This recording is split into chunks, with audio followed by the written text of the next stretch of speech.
welcome back to Hello Nigeria. It is time for our top story. I mean, the video we saw earlier, one of the girls said, without education, there is really no life. And our focus today is on education. We have the pleasure of talking to Adetola Salau. She's a founder and director of Karima for You Educational Consulting. And our focus will be on education as a tool for better nation and veritable development. Nice to have you on the show, Adetola Salau. Thank you, thank you, everyone. Yes, I think it's actually important that we saw your profile. It's a very elaborate profile. So give us a sneak peek into what you do. And your background, yes. Wow. How do you encapsulate that in a few seconds? I actually couldn't do it, so I decided to push it over to you. Okay. My background is, I'm actually an engineer. Okay.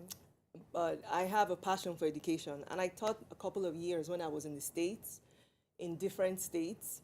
So it's something that, and my parents are also educators. My dad was a professor. My mom is also a professor. So it's in, it's in our DNA. Yes, it's something that we always do.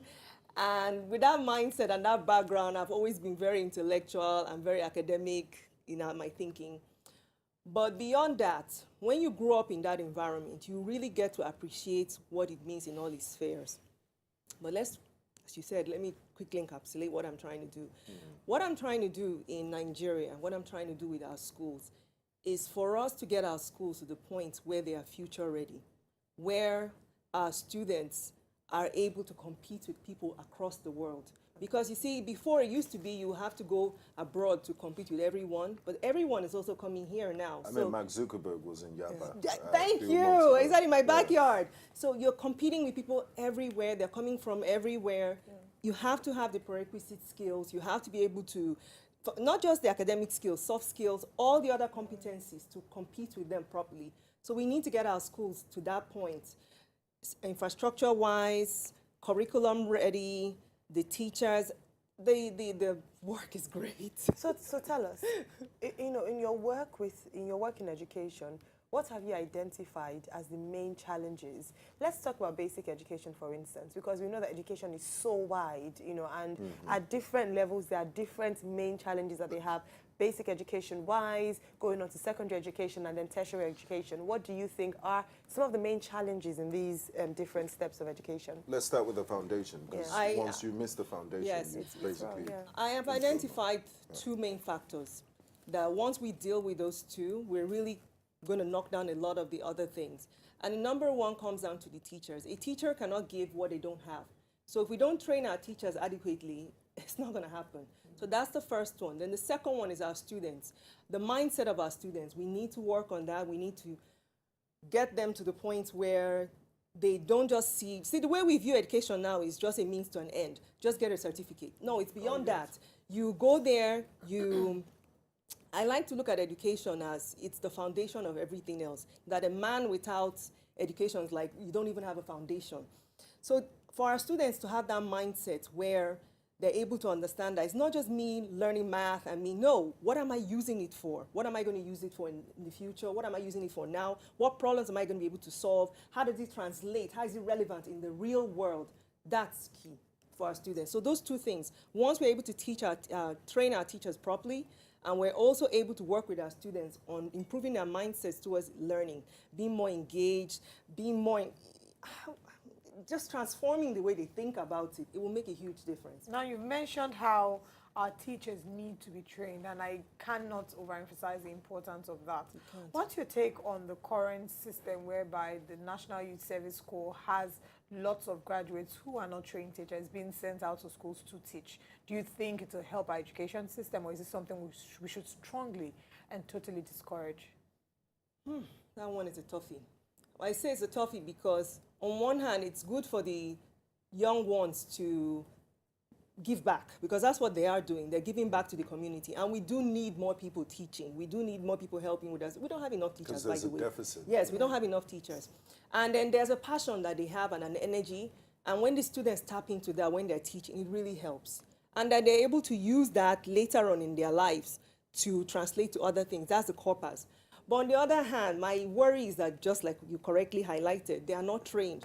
Because teaching, people just think teaching is you just come up there and write and dictate. Like no, the no, government's no, no. directive that Yeah, they're going to no. employ 500,000 teachers as a means of To mitigating reduce against unemployment. unemployment. Exactly. You Yes. see, So, for instance, more excuse than me, that, I go yeah. to university, I come out with a pass, not even a third class. I don't know if third and pass are the same.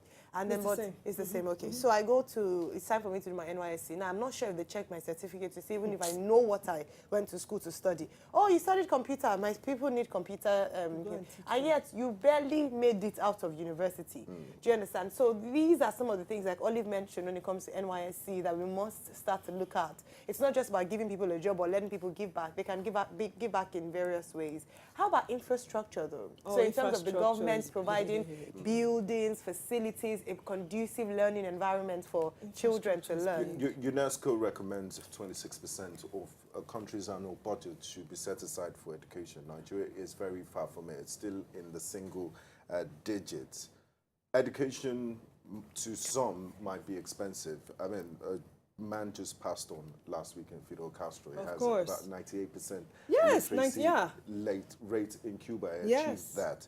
How do we, I mean, looking at the present condition of things in Nigeria, the economy is struggling, and of course we have financial restraints. You have Bayelsa State teachers are owed salaries of 6 months upwards. Don't you think, I mean, aren't some of these problems overwhelming? Where do you even start from? If you think about it being overwhelming, you'll never go anywhere. I like to think of, first of all, let's say why I refuse to give up and why I don't want to start getting overwhelmed about that. I was just watching, I'm not a very big watching videos on YouTube or Facebook, but there was a video clip of this little boy, I believe he was between 7 and 8, and he was being interviewed about what he wants to be when he grows up. And he said, it was trending last week, he said that when he grows up, he wants to be a Yahoo boy because he can pick money. Yes, I heard. Yes, and I wept when I watched that. And after, like I said, I'm not a very big fan of watching, but I had to hit play and watch it again. I said, oh my God, this is horrible. And that was what gave me even more incentive and more impetus that we have to not give up. We have to keep pushing. Now, why do I say that? Yes, I understand that there are these obstacles. It can be overwhelming. But you know what? Other countries have done it. We can do it. Singapore was a very, very poor nation. I mean, that's a fishing Colonial yes, ports for Southeast crying out Asia. loud.